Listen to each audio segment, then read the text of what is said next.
and that's caused a lot of trouble. That's up. The energy's great. You're just a hair sharper overall.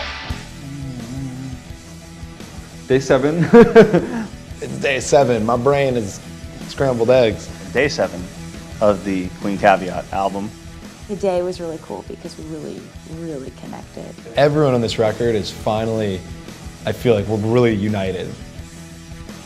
Max adding these synth parts and kind of, filling in those sounds is really what I was hoping to achieve with the record. Rented this Moog synth that just sounds so good. And he's running it through this big Ampeg B15 bass amp, so it just sounds like...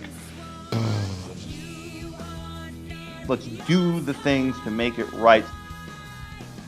Adding an entirely different element that I think we, in some ways, left off the first 2 EPs. It's just like raw and dirty, but just tasteful and just textural, and it's just gonna add these little subtleties.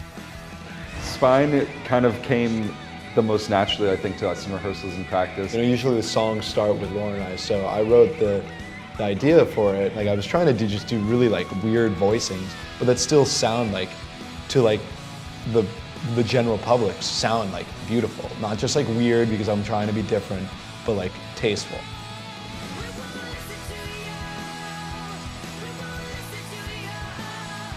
The first words are, once when you had a spine. I love backwards insulting.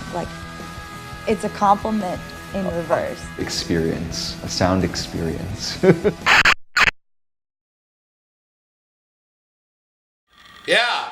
It's about rejection. Let's do one more. Show me what ape shit sounds like. You know, ape shit controlled. Controlled ape shit.